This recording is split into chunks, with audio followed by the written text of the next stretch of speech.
Okay, Alexa, thank you very much. 7:45, everybody. And New York is expanding its efforts to stop human trafficking. Governor Kathy Hochul recently signed a series of bills to shed light on the issue, which targets young women. Listen. I was kidnapped on the way home from a movie theater when I was in 6th grade. Not your typical thrown in a white van kidnapped. Me and my two girlfriends at the time, we ran into these two boys who went to our middle school. They were a little older, so they had previously graduated. So we were 12 and 13 and they were 16 and 17. That is terrifying. The NYPD's Human Trafficking Task Force conducted more than 300 operations last year. So joining us this morning is the chair of New York State Assembly's Human Trafficking Committee, Assemblymember Jessica Gonzalez Rojas. So thank you so much for taking the time. Thank you for having me. I mean, this is a very important topic. There needs to be more awareness about it. You represent the 34th District, which covers parts of Queens, and that's really a hot spot for human trafficking. But what do you think really caused the spike in human trafficking there? Well, I think it's important to know that human trafficking can happen under two conditions: labor trafficking and sex trafficking. And unfortunately, labor trafficking often happens in plain sight. So the hotspots is a really complicated identity because it could happen all over the state. But certainly as a representative of Jackson Heights and Corona, I'm on the street working with community-based organizations that are on the ground, working with vulnerable communities to make sure they're getting the resources that they need. So we're out there in the community, but it's important to recognize that there's both sex trafficking and labor trafficking that's happening based on either force, fraud, or coercion. Can you talk a little bit about, I guess, how you go about the enforcement then? Because you just heard from that victim right there who said she was targeted in middle school by people that she knew. So how common is it that those who are doing the trafficking are actually people that they know? Yeah, that's why it's so important that we work with community-based organizations, people that are on the ground. We're looking at legislation to make sure that it's easier for victims to get the resources that they need.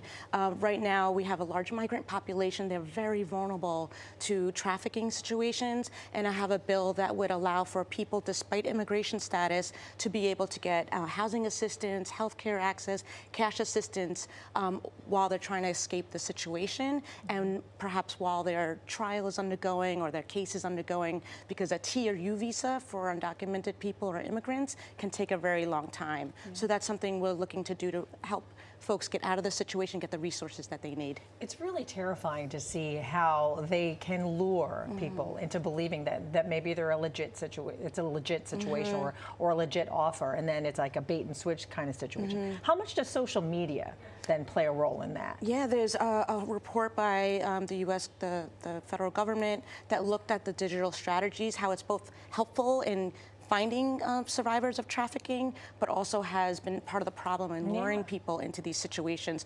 promising them, these opportunities, oftentimes globally. So it's an important tool on both ends, right? So we have to actually address it as well in terms of solving the problem. But it's really tragic. People are promised opportunities, and then their identification's taken away, their funding is taken away, they're forced to work long hours without breaks. So it's important that we're doing the education to pick up on these cases. And that's another bill I have that's looking at how the DMV can ensure that people who have commercial driver's licenses have the tools and resources and training to pick up on awareness of that, because 52% of people who are trafficked are either by car, van, or truck. Okay, so and unfortunately, trafficking isn't new. But has there been an increase, I guess, since the migrant crisis has come? We've kind of targeted Roosevelt Avenue, for example, for a host of issues. Trafficking was among one of them. And so you have these series of bills that the governor has signed, but was there an increase just in the past couple years? Well, it's hard to say. The data is a little bit slow. So from 2002, there was a report from the interagency Task Force on Human Trafficking, and it quoted about 300 cases. Okay. And then by the hotline, the national hotline, in 2023, it spiked to about 845 cases. So there are different data sets that we're looking at, but it has looks like there's a rise. Perhaps our tools are getting better and resources are getting better to capture this.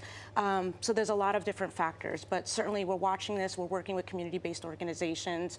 We're listening and we're raising awareness. There's legislation that requires education posters in bathrooms, in throughways and airports and the Port Authority. So the education has ramped up quite a bit. So perhaps it's been helpful to capture and help the survivors of trafficking. trafficking. But how optimistic are you that that's going to go follow through? I mean, that you're going to have legislation pass, Yeah.